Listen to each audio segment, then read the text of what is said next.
Hi, everyone. I'm Jamie Vaughn with Family Fiction's Christian Fiction Bookshelf podcast, brought to you by Revell, a division of Baker Publishing Group.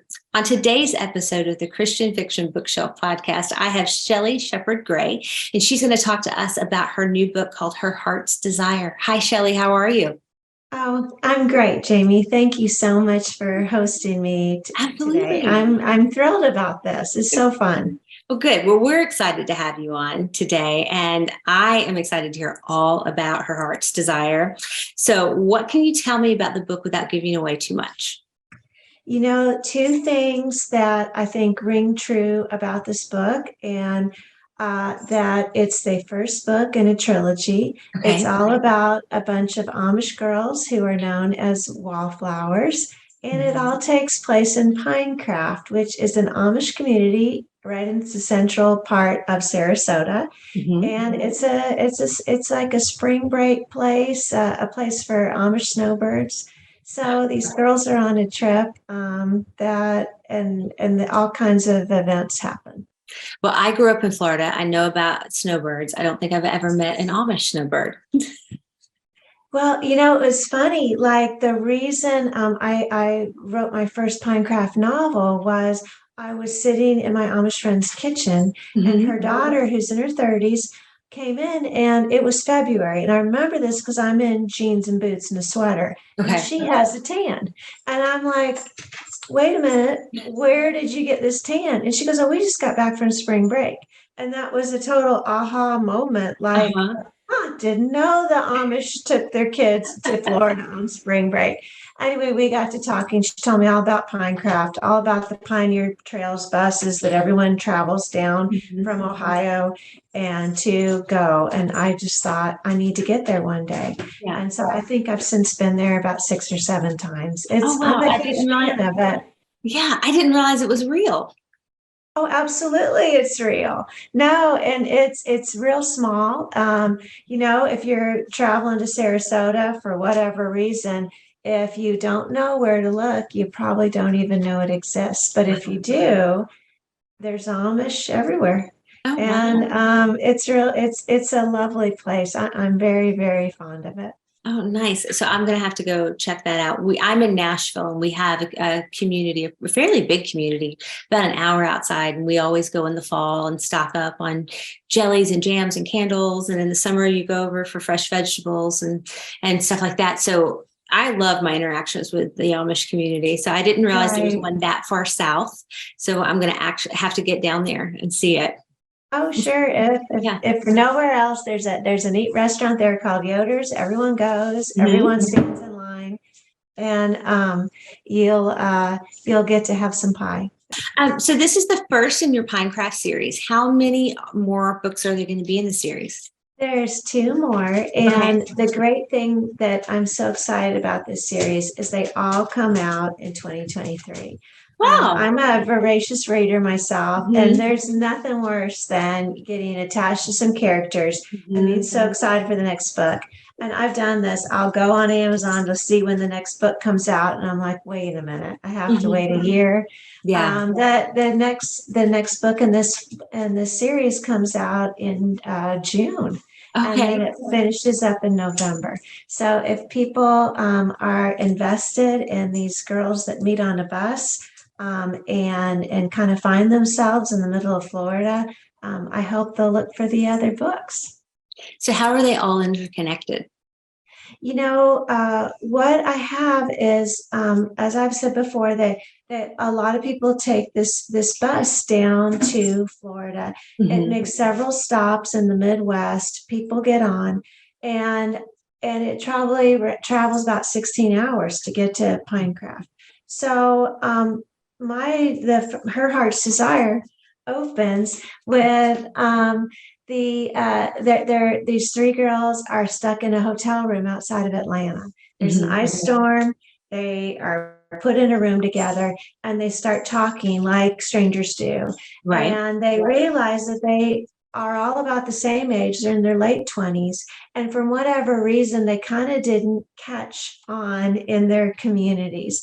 And what sometimes people forget, they think about when they think about the Amish, is is just what a closed society it is, not just to Mhm. outsiders, but the it, everybody knows everyone else, and they know everyone else from birth.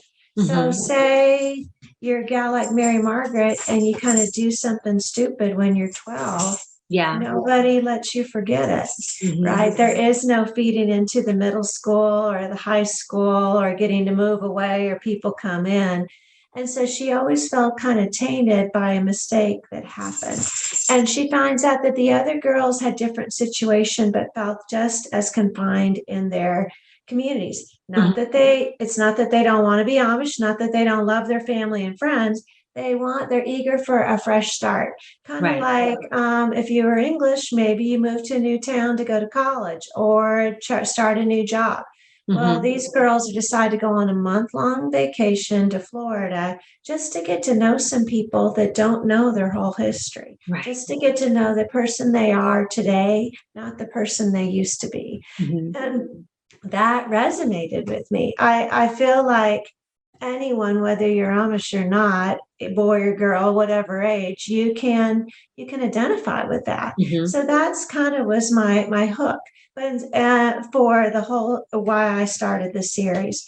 But yeah, that's how these girls meet. They by the end of the first chapter, when they're going to sleep in this kind of grubby hotel room, they all decide, you know what, it'd be great if we met somebody and fell in love. But even if we don't, if we just become best friends, that Mhm. is wonderful. That would be a great thing. So that is really what connects all three books together is they collect friends Mhm. and they just keep getting stronger and stronger, and they not only meet people who they want to know, but Mhm. they learn things about themselves and realize just that they had almost underappreciated themselves. Mhm. So it was a joy to write these books. I started just really feeling like these girls, they meant something to me, and I wanted to do a good job by them. Yeah. Well, refinding yourself and reintroducing yourself to yourself sometimes is really important in your story. So I love that you were able to capture that in this book. What kind of research did you do for it? Like I said, I've been to Pinecraft many times, and Mhm. I think that would probably be the most important part of the research for this, because it's just such a different locale. I usually write Amish books set in Ohio. I live in northern Ohio. I'm just an hour side away from Holmes County, where I've based so many books. Okay. But I wanted Pinecraft to feel almost like another character. I wanted people to think if they live in South Dakota or wherever and they know they'll never get to go, I want them to feel like I've been there. And it's kind of easy to do because there's not a lot there, but everything that you do see is very specific Mhm. and it leads charm. So there was a lot of research I did. One thing that I will mention, the very first time I got to go to Pinecraft, I was telling my Amish friend Clara that I was fixing to go, and she said, I'm going to be there the same time you are." So she ended up taking me and my husband on a tour of all the places, and there's Amish from all over the world there. Wow. And so she introduced me to people, which they, if I hadn't been with her, they wouldn't have given me the time of day. I mean, they would have been very kind, Right. but we would have had no reason to talk. But Mhm. she told them all, she's like, "This is my friend Shelley. She's a writer, and she's here doing research." And so they would tell me stories, and Oh, that wow. was just really beneficial, not for this whole series. Mhm. So, what can you tell me about Mary Margaret and what she discovers about herself? I really feel like she discovers her identity, and she learns to be really proud of who she is. One thing that had happened is, like I had mentioned, she kind of makes a mistake when she's 12, and some Amish girls, kind of bully her all the way through. Maybe not hateful bullying, but they never let her forget it. And because of that, she kind of felt like she was less than everyone else. Like, gosh, she just would spend her nights thinking, if I just hadn't done that, my life would be so much better. Well, you always think as a writer, what's the worst thing that could happen midway through to poor Mary Margaret? And that's her arch enemy, Esther, comes down to Pinecraft. And she's like, oh no, the person I've been meaning to get away from for just a month of my life is now here. So that leads a whole nother depth to the story, that Mary Margaret learns a lot about herself, that maybe it wasn't just Esther who had been giving herself a hard time and not letting her prosper. It was actually herself. So she refines herself. She refines her faith. She meets a great guy. And anytime they have some problems, it has nothing to do with her past. Maybe it's just the way they're communicating.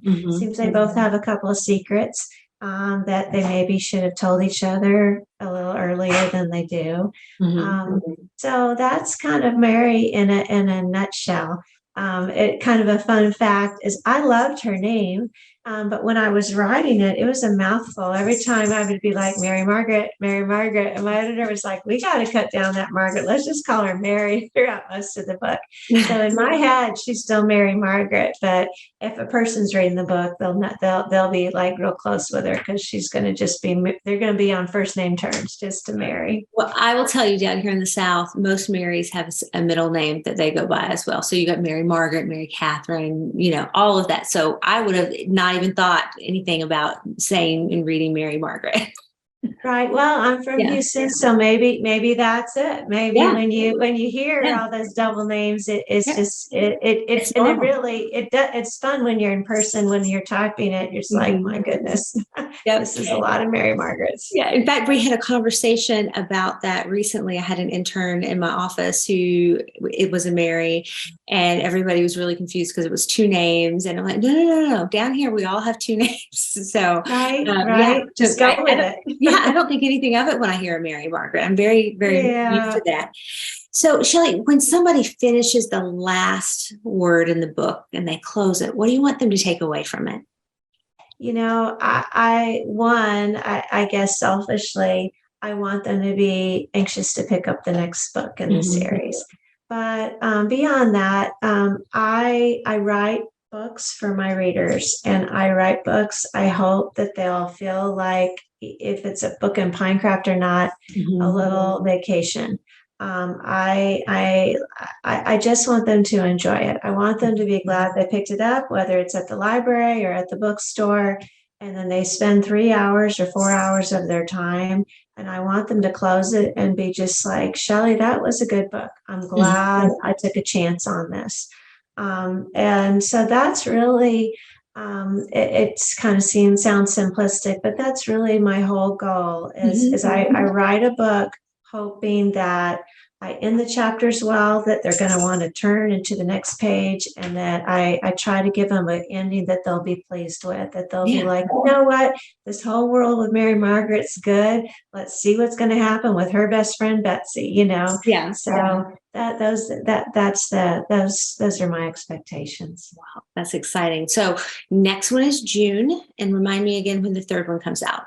And the third one comes out in November, and it's Lily's story. So I hope people will be curious enough to give them a try. I think they might be pleasantly surprised, and at the very least, they're going to learn a whole lot about different kinds of pies you can get at Yoder. So there is that. It'll be great. Well, Shelley, thank you so much for spending some time with us today at Family Fiction. Everyone, go out to your local Christian bookstore or wherever you buy books and get Her Heart's Desire. It's out now, and make sure to mark your calendars for June and November for the finishing of the series. Thank you so much. What a pleasure to be here. Good. Thank you so much. We were very happy to come and hear all about Mary Margaret.